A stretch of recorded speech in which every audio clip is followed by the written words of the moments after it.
أعوذ بالله من الشيطان الرجيم بسم الله الرحمن الرحيم الحمد لله والصلاة والسلام على رسول الله وعلى آله وصحبه ومن والاه أما بعد الدرس السادس يعني kitabımızdaki 6. dersi. Biz hem de ilgili derslerde 1, 2, 3, 4, 5 derslerimizde grammatiki to'g'riliq. Birinchi avval biz kitobning umumiy asosiy qismiga kelishdan ilgari kitobga bir muqaddima bergan bo'ldik. Muqaddimada belgilashga tegishli bir qism muhim mazmunlar haqida to'xtaldik. Ya'ni nahviy degan nima? Uning ahamiyati nima? Tadqiqot obyekti, ya'ni mavduiyatimiz nima degandek mazmunlar to'xtaldik. Nahvini ta'rif qilgan vaqtimizda nahvining ta'rifoti ikki xil mazmunga berib to'xtadi. Birisi nahvi jumlalarning qurilmasidagi 3 so'z turkumi ga bog'landi. 3 so'z turkumining oxirining ahvollari tadqiq qilingan bo'lg'achqa. Yana birisi shu so'zlarningki jumlalarda qanday bir kishi ahvoli. Bu to'g'riliq so'zlandi. Bu yerdan biz ikki xil tema chiqardik. Birisi al-kalima, yana birisi al-kalam. Birisi al-kalima, yana birisi al-kalam. Shu asosda biz gapni kalimadan boshladik. Kalimani yakki bir uqumga ega, yakki bir uqumni ifodalaydigan bir so'zni kalima dedik. O o'z vaqtida tushuntirdik uni. Bu kalima o'zininki yakki uqumini ifodalash, mustaqil ifodalash yoki ifodalamaslik, ifodalagan taqdirda ifodalagan mazmun shu uqum zamonlarning biriga oid bo'lish yoki oid bo'lmaslik nuqtasidan biz kalimani 3 turga bo'lgan bo'ldik. Birisi harf, yana birisi fe'l, yana birisi nima? Ism bo'ldi. Ya'ni so'z kalimalarning ichidan o'zidagi uqumni, ma'noni o'zi mustaqil ifodalayolmaydigan bir turi va buni biz harf dedik. Mustaqil ifodalagan taqdirdami, buning ifodalagan mazmuni bir zamonga oid bo'lib qoladigan bir turi va buni biz fe'l dedik. Ondan keyin ifodalagan mazmuni hech qanday bir zamonga oid bo'lmaydigan turkumdikini biz ism dedik. Va shu asosda ta'rif qilib, har birininki alomatlarini, masalan, ismning alomati jumlada ega bo'lish, xabar bo'lish, alif lamlarning kiralishi, ikkilik ko'plik bo'lishi, masalan, harf nidoning kirishi, tasg'ir bo'lishi degandek bir bo'lak ismning alohidliklarini va fe'lningki qat sin savflarning qana kirishi, jumlada ega bo'lanmaslik, ammo xabar bo'lish, masalan, madi mudori amrga turlanish, ta'kidning nunlarining kirishi degandek alohidliklarini so'zlab oxirlashtirgan to'q. Yani birinchi muqaddimada biz kalima, kalam, kalimaning 3 turi va kalamning ta'rifoti bilan gapni oxirlashtirgan to'q. Undan keyin kitobning o'ziga kelib, kitobning mazmunini biz cho'ng jihatdan 3 ga bo'lib olgan to'q. Yani kitob ism, fe'l va nimo, harf deb cho'ng jihatdan 3 ga bo'lingan-di. Ismni al-ismul mu'arraf va al-ismul mabni deb 2 ga bo'lgan to'q. Jumladagi grammatikalik o'rnining o'zgarishiga ergashib o'zgaradigan ismlar, amilning o'zgarishlari oxirisida o'zgarish yuz beradigan deb ta'rif qiladi kitobda. Jumladagi grammatikalik o'rnining o'zgarishiga ergashib o'zgaradigan ismlar ismul mu'arraf, o'zgarmaydigan ismlar ismul mabni deb ismni 2 ga bo'lib olgan to'q. Shu ismul mu'arrafni marfuat, mansubat, majrurat deb 3 ga bo'lgan. Yani başkalaş xarakteridagi ismlar, mu'arraf ismlar, tushum kelish xarakteridagi mu'arraf ismlar, egillik kelish xarakteridagi mu'arraf ismlar deb. Marfuatni 8 turga bo'lgan to'q. Buni o'z vaqtida so'zlagan ham doskutmo ham ba.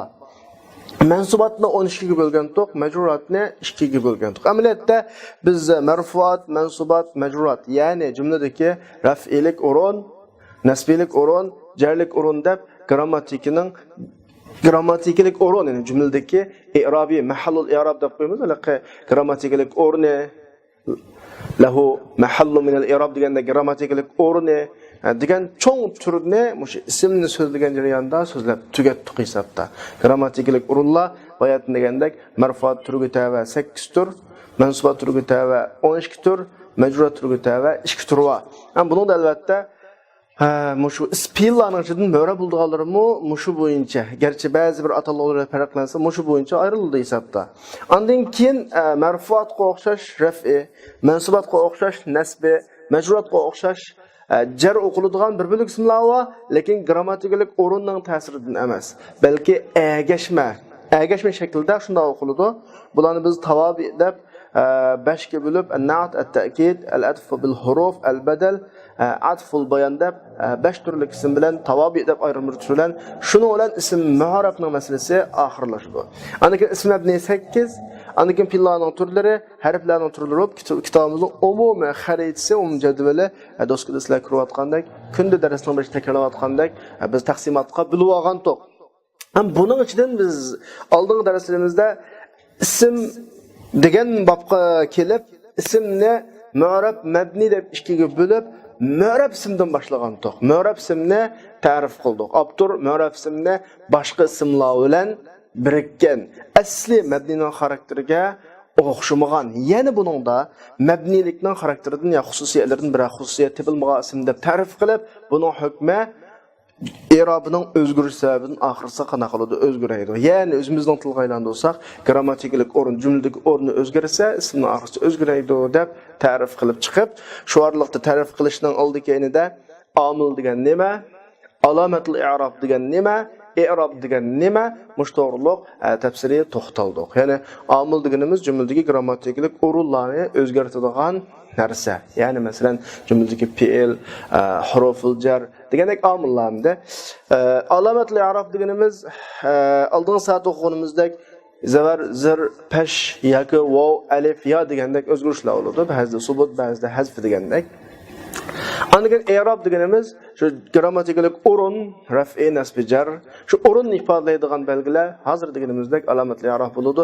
Buni misollar bilan oldingi soatda so'zlab o'tgan to'q. Va shuni bilan birga biz oldingi soatda arab tilidagi ismlarning turlari har xil bo'lg'ach, shakllari har xil bo'lg'ach, har xil o'xshamaydigan ismlarda grammatikalik o'rinlarning o'xshamasligiga ergishib ifodalaydigan alomatlar o'xshamaydi. Musha asosda biz ismning i'robini 9 turga bo'lgan to'q.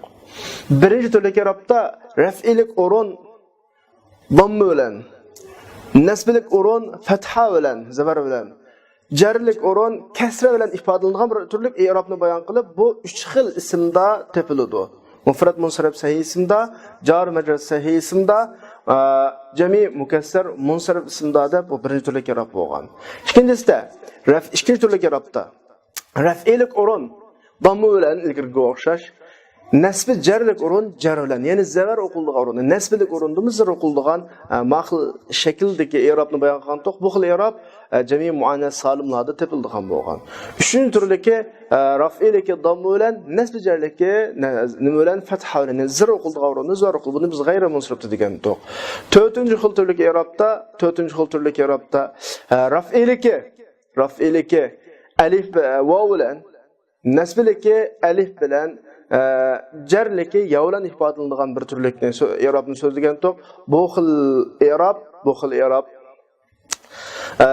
6 ismda, yani 6 ism o'zining cho'ng holatini tasvir qilinmagan, cho'ng holatini saqlagan, mutakallimning yasidan boshqa ismlarga izofat qilingan mufrad holatdagi i'robi bo'lib, axuka, abuka degandek ismlar bilan buning misollarini biz oldin soat tunishtirgan. 5-turlik i'robda raf'iliki alif bilan nasbjarligi oldi zarflar ya bilan ifodalanadigan i'rob bo'lib, bu ikkilik ismlar va ikkilik ismlarga qo'shimcha, ya'ni shu shaklda qiladigan ismlarda topiladigan i'rob bo'lgan. Masalan, kitabani, rajulani, kitabayni, rajulayni degandek hamda. 6-turlik i'robda raf'iliki vav bilan nasbi jarligi oldi zir o'qilgan ya bilan bo'lgan. Bu xil i'rob jami muzakkar salim va jami muzakkar salim shakldagi ismlarda topiladigan bo'lgan. Muslimuna, muslimina degandek. 7-turlik i'robda mayli raf'ilik holatda, nasbilik holatda, jarlik holatda ifodalaydigan alomatlarning hammasi yushun, ya'ni pash yushun, zabar yushun, zir yushun bo'lgan. Bu xil i'rob ismi mahsur bilan mutakallimning yaxshi izab qilingan ismni topilgan bo'lgan. Masalan, Musa kitobi deb misol olgan. Jani Musa ra'aytu Musa marartu bi Musa. Jani hada kitabi ra'aytu kitabi degandek bir misollar bilan biz tunishtirgan. 8-turlik i'robda raf'lik holatida pesh yushrun, jarlik holatida zir yushrun, ammo nasblik holatida zabar oshkor qildigan i'rob bo'lib, bu xil i'rob ismi manquslarga xos bo'lgan, ismi manquslarga, ya'ni buningga qodini misol oldik. Masalan, jani qodi, ra'aytul qodiyya, marartu bil qodi degan shaklda. 9-si raf'lik holatda vav yushrun, nasbjalik holatda ya oshkora i'rob bo'lib, bu jami muzakkar salim mutakallimning yaxshilab qilingan vaqtdagi holatiga xos bo'lgan i'rob bo'lgan.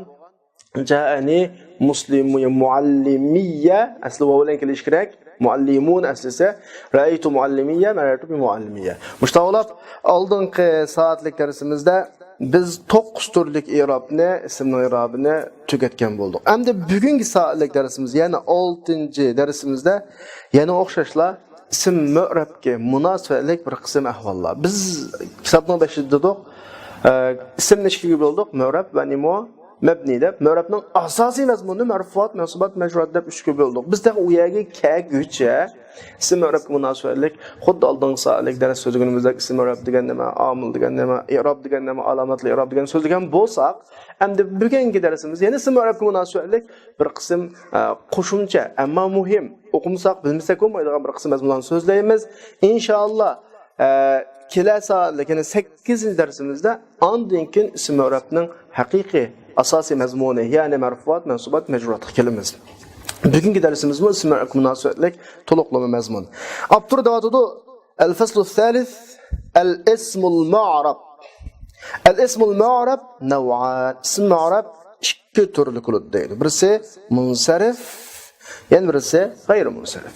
Endi munsarif, g'ayri munsarif deganimiz grammatikalik atalg'u bizning Uyg'ur tilimizda bu xil shakldagi holat bo'lmagan bo'lg'achqa, tur bo'lmagan bo'lg'achqa, biz buni Uyg'ur tilidagi grammatikining ma'lum bir yerlarga silib atalg'u bekitamaymiz, mush grammatik atalg'usidan.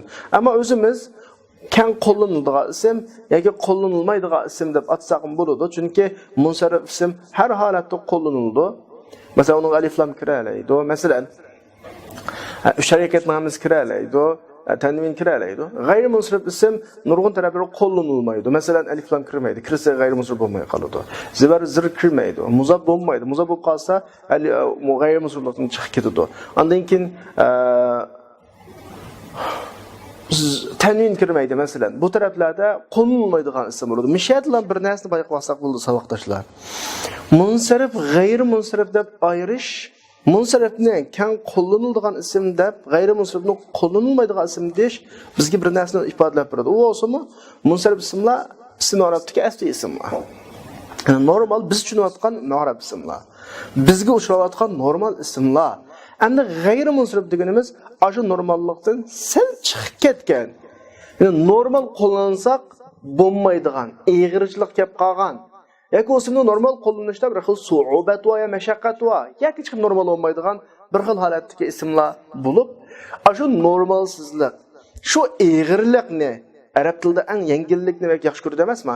Yengillashtirish uchun buningdan yuklarning hammani avotib, masalan, alif lam kirmaydi, muzab bo'lmaydi, tanvin kirmaydi, zir kirmaydi degandek, ba'zi bir eg'irlikqa sabab bo'ladigan masalalar yoki eg'irlikni keltirib chiqaradigan omillarni elimi tilingan ismini tushunsak bo'ladi. Ya'ni asl munsarif ism asli ism.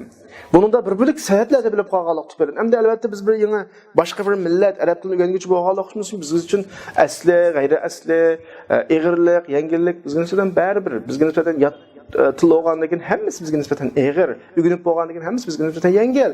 Ammo arablarning o'ziga nisbatan yoki tilning umumiy qo'llanishligiga nisbatan bir xil su'ubat, qiyinchilik bo'lganligi uchun bu yerda bir xil yengillashtirilish ibrilgan. Ya'ni tanvin kirmaslik, zir kirmaslik, masalan, degandek.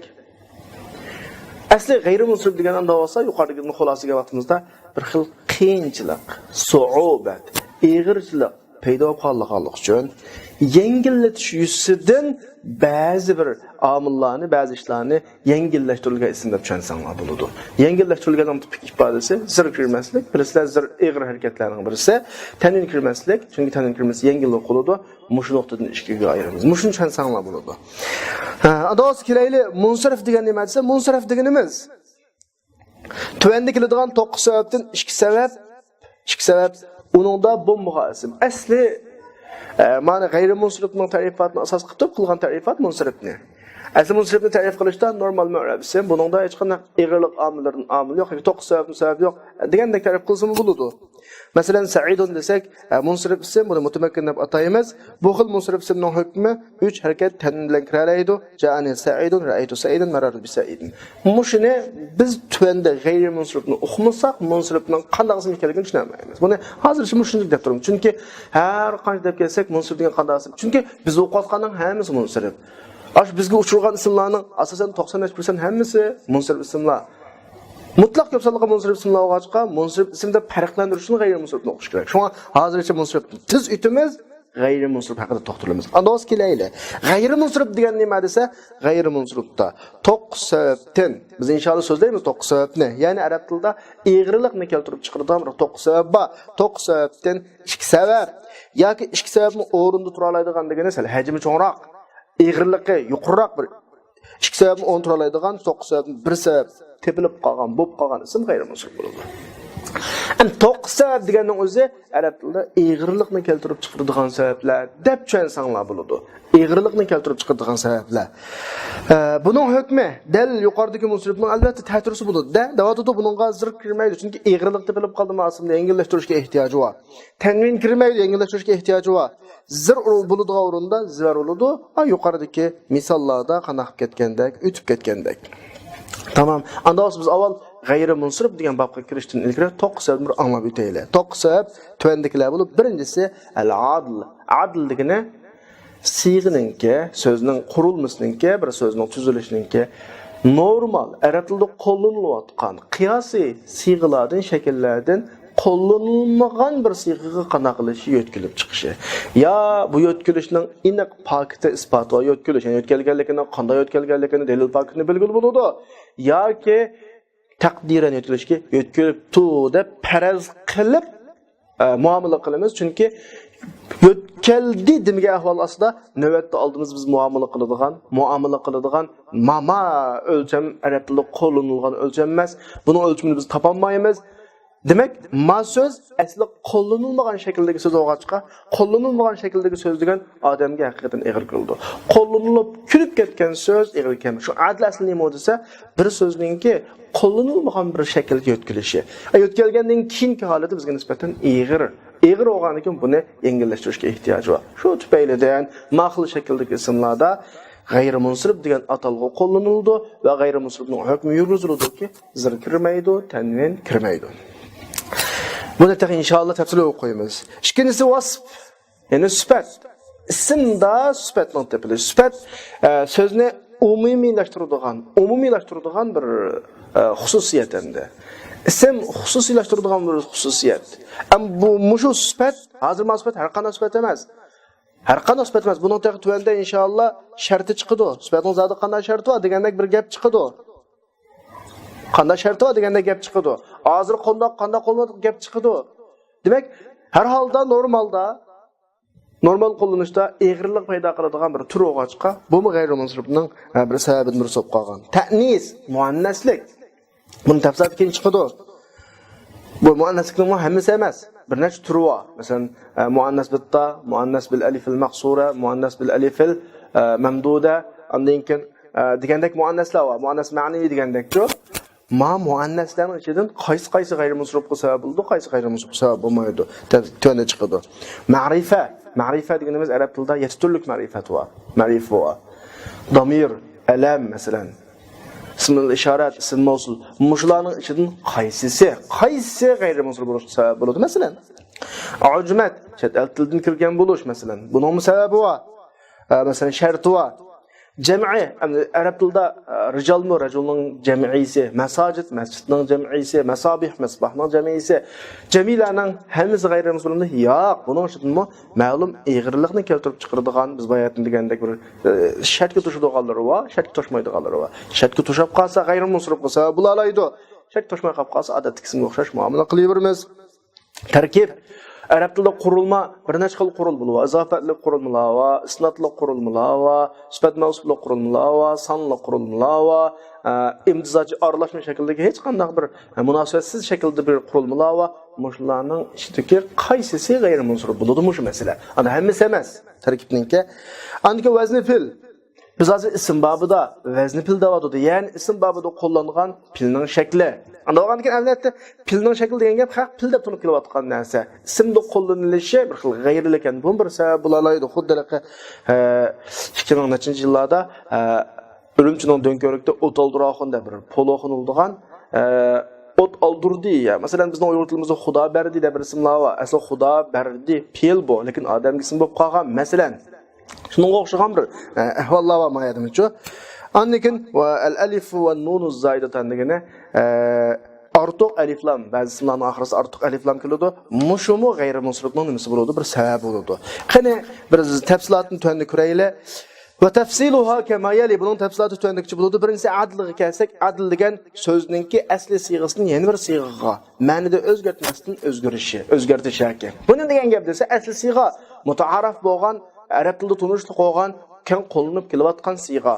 Buni hech kim inkor qilmaydi, ammo so'z osh siyg'a bo'yicha kelmay, g'ayri siyg'a bo'yicha kelib qolgan bo'lsa, ma bizga nisbatan yot tuyuladi. Mahil shaklda esa o'zgargan vaqtda ma'ni o'zgarsa bo'ldi, ma'nisi o'zgarmaydi, ma'nisi shu paytda, lekin o'zgaradi endi shakli. Ma odamga nisbatan g'ayri tuyuladi. Bu ig'rilikning sabablari deb qaraladi. Bu ikki turlik bo'ladi. Birisi haqiqiy, tahqiqiy, yana birisi taqdiri. Tahqiqiy deganimiz buning o'zgarganligiga pakt va taqdiri deganimiz pakt yo'q. O'zgardi demasak, ma so'zga muomala qilib bo'lmaydi. Bunda siq asli yo'q demakchi. Shu buni farzand taqdiri degan gap farzand deb turib, mashta o'xshaydi deb turib muomala qilamiz. Tahqiqiy misoli masna va sulasa degan siqa. Masna va sulas degan siqa Qur'oni Karimda masna va sulas va ruba degan shaklda ikki o'rinda qo'llanilgan. Buning tarjimasini ishkilab, ushlab deymiz endi. Ishkilab deymiz. Ana masna degan siqa ishkilab degan holatni ifodalaydigan bir qurilma yo'q buningda. Lekin buning ma'nisi, buning masalan mufassirlar olsin, qanday shaklda olsin, tarjimani ishkilab deb qilgan bo'lg'achqa, biz ma'ni qilingan tarjimaga qarab turib, bu ikkisi isnayn, thalathatin haqiqatan o'tkilibdi. Asli isnaynninki o'zgargan shakli masna, thalathaninki o'zgargan shakli nima ekan so'laf ekan deb ma'nidagi ahvoliga qarab turib modelga tayinib aniq tepib olaymiz. Ammo taqdir yo'g'anning misoli Umar Zufar desak, Umar fual o'lchimida anda ism fa'il ma'nisidagi siyg'a yo'q asli. Buning nimadan o'tkazilganligiga amalmi yo'q, hozir dalilmi yo'q. Ammo buni biz muomala qilmasak olmaydi, ma'ni etmasak olmaydi. Qana qilamiz bunda qarab taqib, amara ya'muru innama ya'muru masajidallohi ya'muru Umar avat qilg'uchi shundami? Ism fa'il ekan. Unda qanda bu nima yetkilib tikkan? Amirdan yetkilib tikkan deb muomala qilib buni amir ma'nosida qilib Zufarni zafir ma'nosida qilib deb faraz qilamiz. Amaliyotda dalil yo'q. Umar Zufarninki amir zafirdan kelganligi dalil yo'q. Ama Araplar azaldan Umar bilan Zufarni nima qo'llandimdi? G'ayri munsirib shaklda qo'llandi. G'ayri munsirib degani cho'qim bir ta'rif bo'lish kerak. Biz bunda ahvoliga qarab, g'ayri munsiribning to'g'ri bo'lishini ham desabda, bu so'z g'ayri munsirib qo'llanilgan bo'lg'achqa to'qsatni bir hisob topilmaydi endi. Buning g'ayri munsiribning to'g'ri bo'lishi uchun bu amirdan yo'tkilib tikkan o'xshaydi deb faraz qilib turib buni adlan qator tiqdi. Shu turda aytdi, haysu bu Umar bilan Zufar Quddira fihim al-udul. Buningda al-udul siyg'dan siyg'aga yo'tkilish faraz qilinadi. Amr zafirdan nima ish qilsa, shu faraz orqali yoki shu udul orqali g'ayri munsiriblik izg'uchli vajha degani yo'lga tushsin, to'g'ri olsin uchun buni shu Amr bilan zafirdan yo'tkilib degan o'xshaydi deb qana qilindi, farz qilindi. Mana bu adlininki farz shakli. Xo'sh, almishada bunda bir hukm chiqdi. Biz bayatning haqida dedik. Adli degan gap bir so'zningki asli o'lchamlik siyg'idan o'lchamsiz siyg'iga qana qilishi o'zgarishi. O'lchamsiz o'g'achqa to'q sababdan shunday qarab baqsaq, o'lchamga munosabatlik sabab qaysi? Vazni pil. Mishet bir qaror chiqib oldik-ki, bir yakunni birinchi chiqarib oldik-ki, adli vazni pillan bir yerga kelmaydi. Adli vazni pillan bir yerga qana qilmaydi, kelmaydi. Chunki adli o'lchamsiz shakl. Vazni pil aniq bir vazni o. Arab tilida qo'lni qilayotgan o'lchamlik bir vazni. Undag'ani bir so'zda ham vazni pil ham adli shakllanmaydi. G'ayrimusrifga ikki sabab bo'lib. Chunki ma'vo o'zgar deydi. Ma'vo asli o'lcham deydi. Bir so'zda bilish mumkin emas. Shunga turdi deydi. Bu yerda shu bilindiki, adli fil birinchisida masna va sulasi sifat bilan jo'g'lashgan bo'ldi. Ikkinchisida alamiyat bilan jo'g'lashgan bo'ldi, ammo vazn bilan asla jo'g'lashmaydi. Masalan, masna va sulasini g'ayrimunsirib desak, nima sabab bor? To'q sababdan ikki sabab bor. Birisi adli, yana birisi sifat ikkilab degandek. Ikkinchisi Umar Zufar ikki sabab bor. Qaysi ikki sabab bor? Birisi adli, yana birisi ma'rifa. Ma'rifaning o'zini alamiyat deb qo'yish, chunki yetidani ma'rifaning o'zini alamiyat esa. Buni sal turib so'zlaymiz masalan. Demak, adlining gapi shundan bilan oxirlashdi. O'quvchilarimiz hamda ba'zi bir adliga munosabatlik siyg'a, siyg'a, yakunlangan siyg'alar, ba'zi bir qoidalar, sal ortiqroq mazmunlar va biz o'quvchilarimizning maktabni o'qish saviyasidan halqib ketmaslik uchun bak kengaymaymiz. Inshaalloh bu haqda texmi kengri ma'lumotga erishmoqchi bo'lgan o'quvchilarimiz inshaalloh alfiy darsimizga murojaat qilsin. Ikkinchisi, to'qqiz sababning ikkinchi sabab al-wasf, sifat. Endi bayonda to'q sifat yomon ko'p narsa. Sifatning hammasi g'ayrimuslim. Yo'q, va shartuhu. Sifatning sharti g'ayrimuslim bo'lishining sharti bu sifat asli tayinlanishi sifat. Yana demakchi o'g'ini bir so'z asli tug'ilgan sifat tug'ilgan bo'lsa, andan keyin mushu sifat tayinlangan sifat yasalgan mushu so'zda sifatdan boshqa yana bir sabab, to'qqiz sababdan yana bir sabab topilgan bo'lsa, ikki sabab topilganlik e'tiboran an g'ayrimuslim bo'la oladi. Masalan, asvat, arqam deganlar g'ayrimuslim bo'la oladi. Gerçi bu keyincha boshqa yilonning ismi asvatni qora yilon, arqam degan choylan masalan bunda olib ketgan bo'lsa-mu, kulrang yilon deb bunda olib ketgan bo'lsa-mu, asli sifat qolgan bo'lg'achqa buning sifatlikka qatag'anligi, kinlikki ismligi ta'sir qilmaydi. Ana keyin birisi asvat arqamda vazni pilva. Sifat va vazni pil ikki sabab topil deb turib g'ayrimusrif qilamiz. Voy bu hozir sifat emas, bu yilon bo'lsam desa, sifatning sharti asli sifat bo'laveradi, kin o'zgarib ketsa buni ta'sir qilmaydi. Asli sifat bo'lmagan narsani kin sifat qilsaqmi g'ayrimusrif bo'lolmaydi deb mush nuqtani abdur askardi. Nishqa desa, bu ikkisi sifatlikda asli yo'qonlik uchun. Undan boshqa yana bir misol. Marartu bi niswatin arba'inda.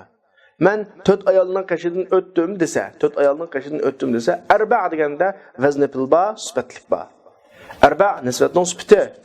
Lekin g'ayrimusrif emas, munsarif. Nima ish qilsa, arba mushu jumlada sifat bo'lgan bilan aslida sanu. Aslida sifatlik yo'q unda. Ma sifatning sharti aslida sifat o'z bo'ldi. Shunda o'tib arba munsarif. Halbuki ma'a anna degan halbuki fihi ununda vasfiyya sifatlik va vazn al-fi'l nimalik va vazn al-fi'l va. Ikki sabab ba turib munsarif nima ish qilsa sifatlikda asli bo'lmaganlik uchun. Asli olmaganlik uchun aslida sanu sifat emas. Andan keyin shu sifat munosabatlik eng oxirida deydigan gapimiz sifat alamiyat bilan bir yerga kelmaydi. Alamiyat deb biz bayat ma'rifaning chetini alamiyat maqsadi deb emas. Mana shuni demakchi. Nima uchun sifat umumiylikni taqozo qiladigan bir xil holat. Sifat degan gap umumiylik shu sifatning tahtiga kirgan butun doiralarni hammani o'z ichiga oladi. Ammo alamiyat deganimiz xususiyatni, ya'ni xoslikni taqozo qildi. Bir narsaningki bir vaqtda ham umumli xususiyatning bo'lishi ham xoslik xususiyatning bo'lishi mumkin emas. Ya ambulat ya hosil bo'ldi. Mana nuqtadan sifat alamiyat bilan jo'g'lasholmaydi. Xo'sh, endi uchinchisi, g'ayrimuslim uchinchisi at-ta'nis bitta. Endi ta'nislar muannaslar yomon ko'p, bak ko'p. Buning uchun qaysi g'ayrimuslimlar desa, shartuhu. Muannaslikningki sharti ayakuna alaman. Ya'ni bir so'z muannaslik bo'lishdan boshqa xos ism bo'lganlari g'ayrimuslim bo'lishga yaraydi. Masalan, keltirilgan misol Talha va Fatima. Talha g'ayrimunsirib. Nimishqa ikki sabab bor. Birisi muannaslik. Tavlan, lafzi muannaslik, lekin ma'niy jihati muannas emas. Action ismi, lekin lafzi muannaslik bor. Ana boshqa alam. Bir odamning xos ismi. Mush ikki sabab topilganlik uchun Talha g'ayrimunsirib. G'ayrimunsiribning hukmi tatbiqlanadi. Fatima g'ayrimunsirib. Muannaslik va tahisab va alamlik va. Ma bir xil oldu. Yani ta'nis bittaning gapi. Juma ma o. Ta'nis bittaning gapi. Ta'nis bittada şu ismninki haqiqatan ayollik bo'lishi shart emas. Faqat so'z tarkibida ayollikni ifoda etgan ta'lam bo'lib qolsa bo'ldi. Yani bir shart, yani bir sharti ta'ning sharti alam xossin bo'lib qolsa, ondan keyin yana bir sabab bilan jo'g'lashsa, bu g'ayrimunsirib bo'laveradi. G'ayrimunsirib bo'laveradi. Va kazalikal ma'navi degani endi yana bir xil muannaslar bor. Lafzda muannaslikning ta'siri yo'q, boshqa alomatlar yo'q, lekin ma'niy muannas degani bu ism ayollarning ismi. Buning da yuqoridagi o'xshash, buning sharti alam bo'lish. Alam bo'lganda ondan keyin ma'niy muannaslik kuchga ega bo'ladi. Bunun yana bir sabab tepildi deb turib g'ayrimunsirib qilsak bo'ladi. Endi ma'niy muannas degan nima desa, ayollikning xosmi qilingan ismlar muannaslikning alomati. Unda ta yoki boshqa narsa yo'q. Masalan, Zaynab degandek bu g'ayrimunsirib. Zaynabda ikki xil sabab bor. Birisi ma'niy muannasning ayolning ismi, yana birisi alam. Musha bir nuqtaga diqqat qilinglar. Ikki sabab, birisi ma'niy muannas, birisi alam. Ma alam bir sabab. Bir sabab bo'lgandan boshqa va ma'niy muannaslikning bir sabab bo'lishining ham sharti. Demak, alamlikning ikki xil roli bor. Mustaqil bir sabab va ma sababning sharti. Agar alam bo'lmaganida ma'ning muannasligi ham kuchdan qolib qoladi. Ya'ni g'ayrimunsiribga sabab bo'lishda muannas g'ayrimunsiribga sabab bo'lmaydi. Mana nuqta. Ondan keyin biz hozir bir nuqtani sizlarga izohlash to'g'ri keldi. Adlini so'zladik, vasfini so'zladik. Hozir ta'nis bitta bilan ta'nis ma'navini so'zlayapmiz. Mushlarning hammasida misollarni aytamiz. Misolda ikki sabab tepilib g'ayrimunsirib bo'ldi dedik. Ikki sabab tepilib qolsa g'ayrimunsirib bo'ladi emas. G'ayrimunsirib bo'lish kerak. Keskin bunaqa arab ifodada yajibu deb ifodalaymiz emasmi? Ammo bir bilik ahvollar bor. Yana bir gapni qaytadish to'g'ri keladi. G'ayrimunsiribning g'ayrimunsirib bo'lishi asli teng maqsad ismni yengillashtirish. G'ayrimunsiribda tepilgan aniq sabablar ismni bir ig'irlashtirib qo'ydigan bo'lg'achqa biz g'ayrimunsirib deb turga ayirib, uni zir kirgizmay, tanwin kirgizmay orqali aning ig'irligini yengillashtiramiz. Ammo bir so'zda ikki sabab tepilib qoldi. Ig'irlik bor degan gap, lekin ig'irlik yo'q. Ikki sabab tepilib qolgan bilan boshqa bir sabab tufayli bundaki ig'irlik yo'qolgan bo'lsa, g'ayrimunsiribning g'ayrimunsirib bo'lishining asosli hikmati ig'irlik tufaylidir. Lekin bir ismda ikki sabab tepilib qolgan bo'lsa-mu, ig'irlik yo'qolibdi. Ig'irlik yo'qkan bo'lsa, qana qilamiz? Qoida ikki sabab tepilsa, g'ayrimunsirib bo'laveradi. Bu qoidaning asosiy maqsadi ismni yengillashtirish. Ma'simda yengillik bor. Ikkisi talashib qoladi endi. Ikki sabab tepildi, g'ayrimunsirib qilaman. Yengillik va munsirib bo'ladi bu. Chunki g'ayrimunsirib degan şey ig'irlik tepilg'ayda bo'libdi. Ma so'z yengil tursa, bunday ahvolga duch kelib qolsak, shu so'zni ikkilisining ko'nglini yerda qo'ymaslik uchun g'ayrimunsirib shaklda o'qisak bo'ladi. Ikki sabab tepilganlik uchun. Munsirib deb muomala qilsak bo'ladi, yengillik bo'lganlik uchun. Chunki g'ayrimunsirib qilishdagi asosiy muddao yengillashtirish uchun. Mana munsirib bo'lg'achqa, yengillik bo'lg'achqa munsirib qilamiz. Şuna turmuş nuqtani tushuntirib davotida qaranglar. Andinkin ma'niy muannas tepilib, ma'niy muannas masalan Zaynabni kalanglar akalanglar. Zaynab g'ayrimunsirib emasmi? Mashdan o'xshash ma'niy muannaslar agar 3 harf bo'lsa. 3 harf bo'libmi? O'tirisi sakin bo'lsa. Ajam emas arab tili bo'lsa. Endi ayol kishining ismidan birini tepanglar. 3 harflik o'tirisi sakin. Hind masalan. Hind. Hind desek alam bir sabab tepildi. Ayol kishining ismi o arablarda kan qo'llanilgan ayol kishining ismi. Unda o'g'anda bunun ikki sabab tepilib qoldi. Ma'niy muannaslik va alamlik. Unda o'g'anda bu g'ayrimunsirib bo'lishi kerak ikki sabab tepilganlik uchun. Ja'ani hindu tanwin yo'q. Ra'aytu hinda marartu bihinda. Lekin qarasak bu uch harflikkan, o'ttirisi sakinkan, arab tili ekan. Bu favqulodda yengil qilyapti bo'lsin. Hindu yengil ism bu.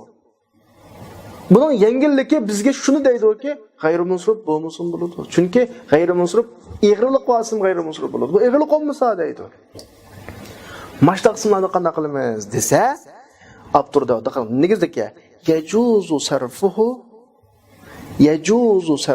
Yani buni munsirib qilishmi durust. Yuqoridagilarda vojibmi-de? Ma ahvolda, mana yengillik tepilib qolgan ahvol. Nima ish qilsa? İki sebep tepilishlan birga. İki sebep ba g'ayri munsirib qilsaqmi bo'ladi.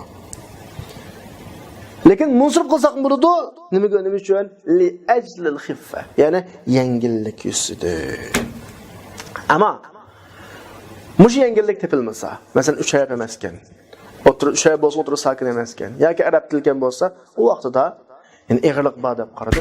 Ikki sabab tepildi deb qaradi. Keskin qana qilinaveradi g'ayri munsirib. Masalan, illa degani agar 3 shartdan birisi tepilmay qolib qolsa, buni g'ayri munsirib qilish yuqoridagiga o'xshash vojib bo'laveradi. Masalan, Zaynab desak, 4 harf. Ishlanmasdan alamlik va ma'ni muannaslik va g'ayri munsirib. Saqar desak, usharib bo'lgan bilan o'tirsa, harakatlik, yengillik yo'q deb buni qana qilib o'tamiz. Buni o'xshashlar g'ayri munsirib qilyapmiz. Mahjur desak, usharib o'tirib sakin bo'lgan bilan bu ikkisi asli g'ayri arab bo'lgan mamlakatlardagi ikki shaharning ismi, masalan, ikki shaharning ismi. Ya'ni arab bo'lmagan ajam so'z. Matbuotlardan ig'irlik va deb qarab, bayatangidek yengillik ruxsati buning o'birilmaydi. Buni munsirib qilishmi durust, g'ayri munsirib qilishmi durust demaymiz. Balki ikki sabab tepildi-ku, bir yaning ismi va ayollar deblam g'ayri munsirib qilaveramiz. O gap tugadi. Asosiy maqsad kelayli. Biz nima ketayotgansa, g'ayri munsiribninki sabablarining 3-sababi ta'nis qilayotgan. Ta'nisning ichida ta'nis bitta g'ayri munsirib sabab bo'laydi, lekin sharti alam bo'lish. Ta'nis ma'naviy g'ayri munsirib sabab bo'laydi, sharti alam bo'lish. Endi ta'nis bil alif al maqsuramu ham g'ayri munsirib alam bo'laydi, lekin buning sharti alam bo'lish emas. Masalan, hubla, mamdudami shu, hamro bular keskin g'ayri munsirib qilish chekli. Munsirib qilish, mumtani'un sarfuhu albatta degani mumtani'un sarfuhu degan gap g'ayri munsirib bo'ladi degan gap. Ya'ni munsiriblikqa cheklanadi degan gap g'ayri munsirib bo'ladi. Nima qilmaydi-ki, alif o'zi yalg'iz bir tal alomat bo'lsa-mi, bir tal sabab bo'lsa-mi, ikki sababni o'rnatira oladi-ku bu. Birisi bo'lsinda ta'nislik va bu bir sabab. Yana birisi va luzumuhu. Luzumu degani alifning o'zimi ham ta'nislikning alifi. Bu ism tigidan ayollar qism. Mayli hamra, mayli hubla olsun. Ana ayollikni ifodalayotgan yana bir alif bor. Mayli birisi maqsur, birisi mamduda. Muannaslik muba va muannaslikni ifodalayotgan alif muba. Bunda xuddi bu yerda ikki qatim muannas qilingandek degani tigidan muannas alif kelish orqali ikki qatim muannas qilingandek bir xil holat. Demak, ma'nodagi alif biz hublani ayollik ma'rilikmi? Ayollik demishqa alif bo'lam deymiz. Alif bir sabab yana. Bir sabab bo'lgan bilan bu ismning tigi ayollik qism. Mushu ayollikni alif ifodalayapti. Unda olganda asli muannas alif bilan yana bir qatim muannas bo'lgandek bir xil holat o'g'achqa. Muannaslik va muannaslikning lozimi degani muannaslik ismda bor va muannaslikni ifodalaydigan alifmi bor. Ikki xil sabab yo'q, lekin ikki xil sabab tek bir xil holat o'g'achqa. Shuni buni biz ikki sabab o'ntira oldik. Bu g'ayri munsirib bo'laverdi. Xo'sh, endi 9 sababning 4-siga kelsak, ma'rifa. Ma'rifalik arab tilida alam, damir, alam, ismul isharat, ismul mavsul, muarraf bil alif lam, muarraf bin nida degandek 6 xil. 6 xil. Yoki muarraf bil idofani qo'shsak, necha xil? 7 xil ma'rif bor. Endi g'ayri munsiribqa shu 7 xil ma'rifining qaysi hisob desa, Abdur Beshidlam va la yu'tabaru fi man'i sarf biha. Mush ma'rifa orqali munsiriblikni cheklab, g'ayri munsirib qilishda e'tibor qilinadigan faqat alamiyatga alamlik qog'onlari ismiz. Ma'rifa degan vaqtimizda alam maqsad. Shuningcha ikki sabab bor. Birisi sifatlik, birisi alamiyatlik deb. Ma'rifalik demay, alifni ala chunki ma'rifaning alamiyatlanma maqsad. Endi bu alam ma'rifa sifatdan boshqa so'zdan jo'g'lash iboratida yo'q, sifat alamiyat bilan jo'g'lashmaydi deb emasmi? Sabab alamiyat xoslikni Muhammad, Ahmad, Samad desak, bir odamga qaratilsa, sifat degan gap umumiylikni ifodalagan bo'lg'achqa bu ikki tipdan qarshi bir so'zda ham alamiyatlik, ham sifatlik tepilmaydi. Masalan, Ibrohim Ahmadga o'xshash. Bu shuni bilan 6. dersdeki gayrimunsirifninki 4 sebebi ahırlaştı. Yani biz dersimiz davamlaştırmaz. 7. dersimizde gayrimunsirifning sebeplerining qolganlari tatimatu asbab mana sarfida boshlabdi. Biz 5-sidan boshlayveramiz. 9 sababni so'zlaymiz inshaalloh. 5-sabab al-ajma, ya'ni ajamlik, arab tilidan g'ayratullah. Arab tilidan g'ayratullah deganimiz odatda bir tilda ikkinchi bir tildan kirgan so'zlar bo'ladi tabiiy. Chunki insonlar bir-biri bilan aralashib yashaydi, muomala qiladi. Bu jarayonda ba'zilarning tili ba'zilarga ta'sir qiladi, ba'zilarning tili ba'zilar qabul qiladi. Masalan, ba'zi so'zlar ikkinchi bir tildan kelib, xuddi bizning tilimizda nurg'un so'zlar. Biz kim bilan ko'p aralashsak, shuning so'zlar kiryapti emasmi? Shunga o'xshaganlar arab tilidami g'ayrat tilininki ta'siri bor tabiiy.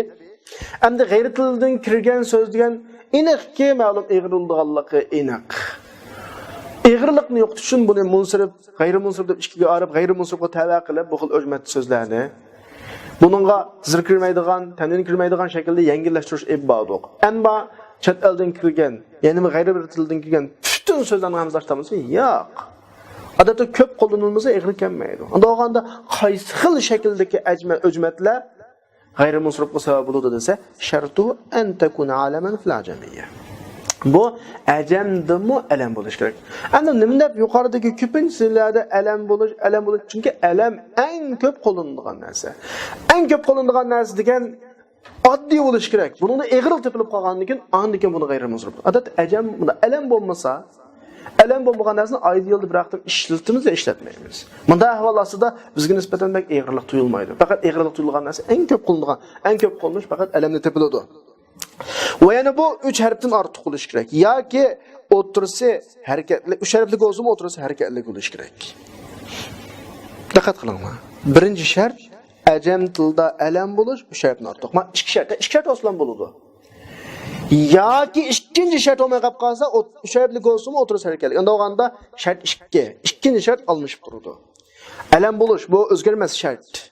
Ma birinci şart. İkinci şartta ya 3 harften artık oluş. Ma birisi bu bo'lmagan taqdirda 3 harfli ko'p qolsa o'tirish harakatli bo'lish. Qaysi bo'lsa bo'ladi. Lekin birinchi alam bo'lish o'zgarmas. Alam bo'lish 3 harfdan ortiq bo'lish yoki alam bo'lish 3 harfli ko'p qolsa o'tirish harakatli bo'lish. Mana shu ikki shart tepilib qolsa, o'jmat g'ayrimunsirifga sabab bo'la oladi. Masalan, 4 harflik deganmi eg'irlikning bir omillardan bir omil. 3 harf bo'lib o'tirsa harakatli bo'lish deganmi eg'irlikdan bir omil. Har ikkisi eg'irliklarni paydo qiladigan omillar. Shuning ham sabab bo'la oladi. Masalan, İbrahim, İsmail desa bunun g'ayrimunsirif deymiz. Chunki buningda alamiyatlik va o'jmatlik va bu ajam tildan kirgan. Uning ustiga o'jmatlikning shartimi ajam tilining ichidami nimitda bu alam bo'lish kerak. İsmail alayhissalom, İbrahim alayhissalom o'z vaqtida nimitda ismti odamning ismi etdi, payg'ambarlarning ismi etdi. Ham 3 harfdan ortiq olsin dedik, qarasak 3 harfdan ortiq g'ayrimunsirif bo'ldi. Yoki 3 harf o'tirsa harakatlik dedik. Masalan, lamak dedik. Lamak isim bunun da birisi alamlik va, yani birisi o'jmatlik va. O'jmatlikning ikki karti bo'lyapti. Birisi alam bo'lish va 4 harflik bo'lish. Shartdan ortiq bo'lish. Yoki 3 harflik bo'lib qolsa o'tirsa harakatli. Masalan, lamak. O'tirsa nima? Harakatlik. Masalan, lamak. Lamak odamning ismi masalan. Masalan, Nuh alayhisalomning o'g'li yoki narvisiga to'g'ri keldi ekan masalan. Xo'sh, endi yuqorida biz bunda bir shart qo'ydik o'jmatga. Alam bo'lish bilan birga 3 harfdan ortiq bo'lish yoki 3 harfli bo'lib qolsa o'tirsa sakin, harakatli bo'lish. Bu shartning birisi o'qitib qolsa g'ayrimunsirif bo'lmaydi. Masalan, lijam munsirif. Hayvonninki nuqtasi, yugan degan gapchi. Nimish bu ajam tusa bu desa alam emas. Birinchi shart alamdi. Tamam. Nuh, Lut ikkilisi munsirif. Voy bu ajam tili alam u desa, sharab o'tirsa sakin. Nimish o'tirsa sakin. Demak, ash-shartlarning birisi yo'qolib qolsa, g'ayrimunsirif bo'lmaydi demak. Xo'sh. 6-chi sabab, g'ayrimunsirifning sabablaridan 6-chi sabab jam'i. Endi jam'ining muhammasi g'ayrimunsirif bo'la olmaydi. Unda buning sharti nima desa, sharti cho'qim ala sig'ati muntahal jumu. Jam'iningki eng oxirgi siyg'asida bo'lish kerakligini odatda ba'zida arab tilida bir so'z ko'plikka aylantiriladi. Shu ko'plikka yana ko'plikka aylantirilgan bir ahvollar bor. Masalan, it deganni kelbun deymiz. Buni Köpçük aylandırırsak eklub mu deyimiz, kilab mı deyimiz? Andıkın bunu yeni köpçük aylandırırsak ekalib. Ekalib. Demek cemini kılımız. Cemini kılımız. Endi bunu ya, bunda da argıl olmaydı. Ha, qaysi sözler cemi kılındı? Bunun qanday ayrılığından da olsa, manda ayrıyız. Biz cemiga qaraymiz, cemida bir dona alif bo'ladi, cemining alifi. Shu alifdan keyin kelgan harf ikki harf harakatli bo'lsa yoki 3 harf o'tirsa sokin bo'lsa yoki bir harf tashdidli bo'lsa, mahil shakl sig'i muntahal jumo bo'ladi. Sig'i muntahal jumo, ya'ni cemining kelaqa eng oxirgi chek shakldagi jemi bo'ladi. 3 xil shaklda. Ya bir harf tashdid, yoki 2 harf harakatlik yoki sharif o'tirish sokin. Mushu 3 xil shaklda jami qilinsa, u jamini biz muntahal jumo, ya'ni jamilarning oxirgi shakli deb qarab, bu xil shakl ig'irlikni paydo qiladigan, ikki sabab o'ltiroladigan sabab deb qaraladi. Mushu xil shakl topilib qolgan har qanday so'z g'ayrimunsib bo'laverdi.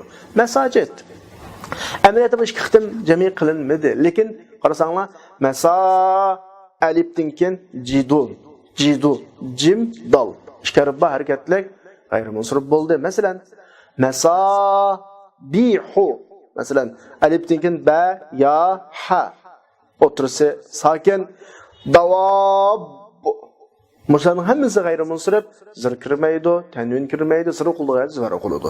Davotda shunga u sig'i muntahal jumu degan qanday sig'a o desa, muntahal jumu deganimiz jamining alifidan keyin 2 harf harakatlik, masajid davobga o'xshash yoki 3 harf o'tirish sokin bo'ladi. Ta'ni qabul qilmaydi. Ta'ni qabul qilmaydi degani, ta'ni qabul qilib qolsa, biz hamda g'ayrimunsirib ko'pincha vaqtda g'ayrimunsiribda topiladigan ba'zi bir alomatlar ismlar odatda ismlar rolidan chetnama pilg'i qilishib qolgan vaqtida yoki ismlar xarakteri ojizlashgan vaqtida g'ayrimunsirib bo'ladi. Ta'ni qabul qilmaydi degan gap, ta'ni qabul qilib qolsa, buning ismlik tarafi qanday qilib qoladi, kuchlanib qoladi. Ko'pincha vaqtida g'ayrimunsirib ismli xarakter ojizlashib, shu sabablar uni ismli xarakterini ojizlashtirib, pillik taraf, gerçi pil emas o ism, lekin ismli xarakteridan yiroqlashtiradi.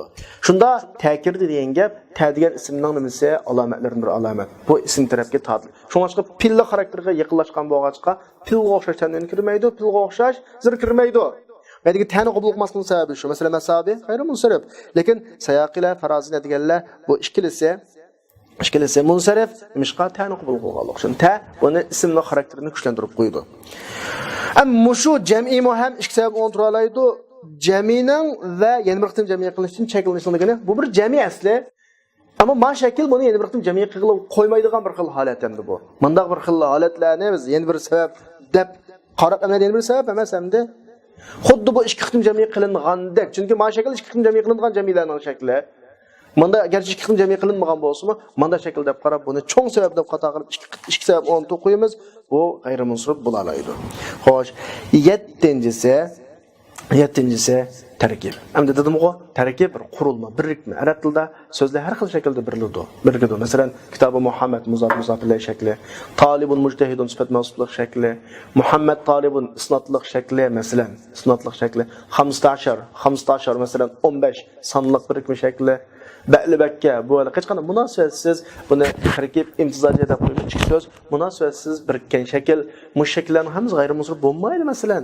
Undaganda qaysi bo'ladi desa, buning sharti alam bo'lish kerak, izofatsiz va isnotsiz. Degandan keyin bu yerda tarkibiy imtizojidan boshqasi qolib qolmaydi. Masalan, sifatlik birikma alam emas. Masalan, izofatsiz degandan keyin izofatlik birikma chiqib ketdi, isnotlik birikma chiqib ketdi, alam degandan keyin sonliq birikma chiqib ketdi. Eng oxirida qolib qoldig'ini tarkib imtizojiga qolib qoldi.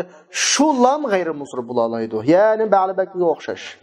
Abdullah munsirib izofat o'g'il. Shabiqarnaha u mabni mu'rab emas, mishqa isnot va. Chunki biz hozir munsirib g'ayrimunsirib degan mu'rabning gapi. Ma isnot degan mabnini bir jumla isnot bo'lib qolsa, mabni bo'ladi, o'zgarmaydi u. Shunga ma babdan yiroq. Unda o'ganda tarkibning sharti faqat alam bo'lish, izofatsiz va isnotsiz. 8-si alif nun zoidatan. So'zning oxirisida alif nun zoidatan bo'lib qolsa, bu so'zmi g'ayrimunsirib bo'ladi. Bu alif nun zoidatanning sharti Ba'zi ismni tepiladi, ba'zi sifat tepiladi. Ism deb qolgan vaqtda isim alam bo'lishi, Imron, Osmonga o'xshash. Masalan, Sa'dan degan g'ayri munsirib demaymiz, munsirib deb chunki ismlikning ismi alam emas. Ismdagi masalan Osmon masalan. Sifat deb qolsa, buning sharti fa'lana bo'lmasligi kerak. Ba'zida deydi, fa'la bo'lishi kerak deydi ba'zi kitoblarda. Mayda fa'lana olmasligi kerak debdi. Ba'zi kitoblarda fa'la bizning kalimimizda hech kimsa bo'lishi kerak. Fa'lana olmasligi kerak, fa'la bo'lishi kerak. Masalan, Nashwan, ayollarga nashwa. Mashartga chuguzsak, nashwa nah emas. Manbayatni degan shartga chuguzsak, nashwa. Demak, ikkala shart topildi. Ma kitobda nashwa ne debdi. Boshqa bir kitoblarda fa'la shakl kelish kerak deydi ayollarga masalan. Mushkil o'lchamni qo'ydi hisobda. Fa'la na bo'lmasligi kerak, fa'la bo'lish kerak deydi. Ikkimiz qarab baqsak, nashwa tushidi. Sakron. Shuda ishkilisga masalan. Shomash qo'lamiz g'ayri munsir bo'l. Ammo nadmanunni munsirib demishqa ayollik shakli nadmanatun tepilganlik uchun. Debdi bu munayat qiyin emas oddiy o'g'achqa siz o'tib ketdi. Eng oxirgisi vazni fil. Vazni fil degan nima desa, ismlarda pilning vaznisining tepilib qilish. Asli pilning vaznisi pilda tepiladi. Ismlar tepilishi g'ayrilik bu-chu. Odamga nisbatan qiyinchilik olib keladi. Xuddi men boyatning darsning boshida degandek Xudoverdi masalan. O'taldiroxon degandek bunda bir ismlar odamga ism qo'yilsa odamga, yoki narsalarga ism qilib qo'yilsa, asli pil o'g'achqa g'ildirak masalan. Pil o'g'achqa ismlarda qo'llanishi bir xil normalsizlikni keltirib chiqaradi. Buni bir eg'irlashtirish omillari deb qaralib, ismni munsiriblikdan g'ayri munsiribga chiqarib, eg'irlashgan ash taraflarni yengillatish uchun zirkirmaydigan, tanikirmaydigan holatga kelamiz. Buni hamda hamma shakli emas. Buning sharti cho'qim mal vazni asli pilga xos vazn. Pilga xos degan ismda tepilib qolsa g'ayri tuyuladi. Agar ismda pilda o'rtaqda bilib olib qolsa hech kim g'ayri tuyulmaydi uni. Masalan, Duriba Shammara desa, manda shaklda ism yo'q. Hammasi pil o. Duriba degani fu'ila o'lchamidagi pil, shammara fa'ala o'lchamidagi pil. Lekin mushu adam ism bo'lib qolgan vaqtida g'ayri munsib bo'laveradi. Ammo fa'ala emas, chunki fa'ala shaklda pilmi bor, ismi bor. Masalan, shajara. Fa'ala shaklda masalan, agar pilg'i xos bo'lmagan taqdirda uning avlida mudora tariflaridan birisi bo'lishi kerak va ta'kirmaslik kerak. Mudora tariflaridan birisi bo'lishi kerak, ta'kirmaslik kerak. Masalan, Ahmad, Yashkur, Tag'lib, Narjis deganlar g'ayri munsirib. Bularni ismda mutabiladi, pilda mutabiladi, lekin oldiga Ahmad degan pil mudorining masalan hamzasi ya ta nun tebilib qolgan bo'lg'achqa, ammo da qarmoq qila xuddi pil mudori tek. Ahmad pil mudori mutakallimdak, Yashkur pil mudori uchinchi shaxsdak, Tag'lib ikkinchi shaxsdak, Narjis pil mudorining ko'plik birinchi shaxsdak tuyg'un bo'lgan bo'lg'achqa, bularning ismda qo'llanishi eg'irlikdan keltirib chiqadigan g'ayri munsiribning omillari bo'ladi. Ammo ya'mal deb bunda bir so'z bor. Tugilarga qo'llanildi. Buni munsirib demishqa arablarda naqatun ya'malun deb bunda oxirgi ta'ni kirgizib. Dedik-ku, g'ayri munsirib bo'lishi birisi yengillashtirishdan boshqa ismning xarakteri ojizlashib, ba'zi pil tarafga maylab qolgan tarafi bor. Shu pilning ba'zi xususiyatlarini uningda iboramizga pilga kirmagan tanin bunga kirmaydi, pilga kirmagan zil bunga kirmaydi. Xuddi shunga o'xshash. Endi ta'kir degan gap bu pillik tarafdan xalqi men ismlik tarafga kuchlandi, ismlik taraf. Ular buni g'ayri munsirib qilishning hojati yo'q degandek bir xil o'qib. Xo'sh, nima bilan g'ayri munsiribning sabablaridan 9 sabab tugidi. Endi 9 sababga qaytadan bir qarab chiqsak, saboqdoshlar. 9 sababning birinchisi adli, ikkinchisi vasfi, uchinchisi ta'nis, to'rtinchisi ma'rifa. Diqqat qildingizki, bu 4 dona sababning ichidagi adlida shart yo'q. Sharti alam bo'lish deb gap yo'q. Vasfida sharti alam bo'lish deb bunun gap yo'q. Alam bo'lish gap yo'q. Lekin ta'nisda sharti alam bo'lish deb gap bor. Men bayat bir nuqtani aslatdan diqqat qildingizmi? Masalan, Zaynabni biz g'ayri munsirib dedik. Ikki sababni ikki oldinglarga sizinglar. Zaynabning bir sababi muannaslik, yana bir sababi alamiyat. Alamlik. Ammo alamlik sabab bo'lgandan boshqa am muannaslikning nimasi ham shart. Demak, alamlikning qancha roli bor? 2 roli bor. Sabab va shart. Endi vasfida unda shart yo'q. Masalan, Umar desak, vasfida aswad desak, buning birisi g'ayri vazni fe'l, yana birisi sifat bas. Tamam. Anakin adli bunda shart yo'q. Umar desak, birisi alamiyatlik bunun sebebi, yani birisi adli. Tamam. Davamlaştıraylı.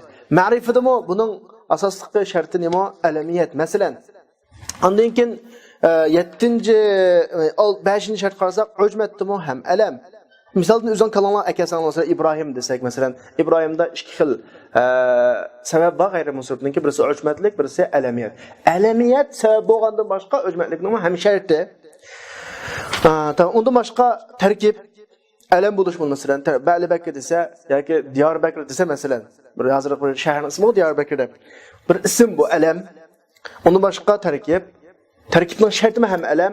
Mujunda tarkib ikki xil alamiyat ikki xil rolni o'ynaydi. Birisi g'ayrimusrifning bir sababi, ammo yana birisi tarkibning sharti. Vazni pil desa buningda unda shart yo'q. Xo'sh, endi oldimizga akab qo'yaylik. Ikki misollarni akalayman sizlarga. Birisi Omar. Omarda ikki sabab bor. Birisi alamiyat, birisi vazni pil. Zeynep ikki sabab bor. Alamiyat ve vesmalik, muannaslik. Birinci misalda alamiyat şart emas. İkinci misalda alamiyat nemo şart. İkiga ayrıladi. G'ayrimunsirif. Alamiyat şart olgan g'ayrimunsirifning sabablari, alamiyat şart olmagan g'ayrimunsirifning sabablari. Endi bir amallarni qilib, mush ikki xil ismdan alamlikni yo'qotayli. Ömer'nin alamlikni yo'qlasa qanday yo'qotamiz? Masalan, Ömer degan ma'lum bir tuniydigan odam. Biz tunmaydigan Ömer'dan birinchi Ömer'un axir. Yani bir Ömer deyli. Zeynep biz tuniydigan qiz. Tunmaydigan bir Zeynepga aylantirayli. Zeynep'un uxra. Ma'nodan alamiyatlik yo'qoldi. Alamiyatlik yo'qoldi. Ömer'den alamiyatlik yo'qoldi Ömer'un axirida. Zeynep'un uxrada alamiyatlik yo'qoldi. Bir sabab yo'qoldi ikisini, ha? G'ayrimunsir bo'ladi, munsir bo'lsa munsir bo'lib ketadi. To'q sababni cho'q ikki sabab deb bilish kerak. Endi mishada munsir bo'lishning sababi Umarda bir sabab yo'qolib ketdi. Qaysi sabab qoldi? Adli qolib qoldi. Ammo Zeynepda bir sabab yo'qolib ketdi, alamiyat ta'nislik qolib qoldi ham. Chunki ta'nislikni billi yo'q qo'y. Chunki alamiyatning ikki xil vazifasi bo'lib qolgan qolmaydi. Ham sababiyatlik vazifasi va ham shartlik vazifasi. Alamiyat shunday yo'qolsa, o'zining alamiyatimi yo'qoldi, aning sharti o'g'achqa muannaslikmi ham yo'qoldi. Alamiyat yo'qotishdan ikki xil sabab, ikkilisi yo'qoladi, sabab qolmaydi. Shu munsirif. Umarda alamiyat yo'qoladi birisi. O'g'anda alamiyat shart va'da, alamiyat yo'qolsa, ikkilisi yo'qoladi ekan. Shart emasda alamiyat yo'qolsa birisi. Mayli ikkilisi yo'qolsa, mayli birisi yo'qolsin, har qanday qism mazmunlik demakchi o'g'an. Har qanday g'ayrimunsirif shundan nekir bo'lib ketsa, shundan nekir qilinsa g'ayrimunsirif. Likdan chiqib ketib munsirif bo'lib ketadi. Shundan nekir qilinsa, g'ayrimunsirifni munsirif qiladigan bir ikki xil omil bor. Birisi muzab bo'lsa, birisi muzab bo'lsa. Birisi alif lam kirmaydigan va alif lam kirib qolsa, yana birisi nekir bo'lib ketib qolsa g'ayrimunsirif munsirif bo'ladi. Abdur shunday deyotdi. Bilginki anna kullama yustaratu fihi al-alamiyya. Alamiyat shart qilingan sabablarning hammasi, masalan ta'nis bitta, ta'nis ma'ni, ujma, tarakkib, alif nun zayddan bo'lgan ism degan ma'qul shakldagi sabablar va ma lam yushtarat fihi zalik. Alamiyat shart qilinmagan, lekin yana bir sabab bilan jug'lashgan bunda ismlar o'z adl vazni pil. Mushlarning hammasi. Demak, yig'ib akasak Abdurning xulasini, mayli alamiyat shart olsin, shart olmasin, g'ayrimunsirif iza nakkartahu insarafaka nekir qilgandan keyin munsirif bo'ladi. G'ayrimunsirif ismni nekir qilsang munsirif bo'ladi. Nimishqa desa birinchi qismda alamiyat shartda ism sababsiz qolib qoladi. Alamiyat yo'qolgandan keyin sababni yo'qoldi, shartni yo'qoldi. Ikki xil rol bo'lyapti emasmi? Sababi qolmaydi. G'ayrimunsirifning sababi qolmaydi. Ammo ikkinchi qismda alamiyat shart emasda alamiyat yo'qolsa, yana bir sabab qolib qoladi. Bir sabab bilan qolib qoladi. Bir sabab bilan g'ayrimunsirif bo'lmaydi. Masalan, ja'a talhatu va talhatun akhir desa, talhatun akhirda alamiyat yo'qoladi, ikkili sabab tang yo'qoldi. Chunki muannaslikning shartimi alamiyatdi. Qama Umar va Umarun oxirida alamiyat yo'qoldi, adli qolib qoldi. Bir sabab. Maylik sabab, ikkilisi qolmasin, bir sabab qolib qolsin, g'ayrimunsirifdan chiqib ketadi. Bu birisi. Yana birisi, kullu ma la yansirif. Har qanday munsirif bo'lmaydigan g'ayrimunsirifning hammasi muzab bo'lsa, ya alif lam kirsa, jar holati zirbilli kirgan gap g'ayrimunsiriflikdan chiqib ketadi. Uch xil ahvolda, birisi nekir bo'lib ketsa, yana birisi muzab bo'lsa, yana birisi alif lam kirib qolsa, g'ayrimunsirif munsirif bo'lib ketadi. Marartu bi ahmadikum. bil ahmar deb ikkilasi g'ayri munsiribdan munsiribga chiqib ketdi. Shuning bilan darsimiz oxirlashdi. Va axiru da'wana anil hamdulillahi robbil alamin.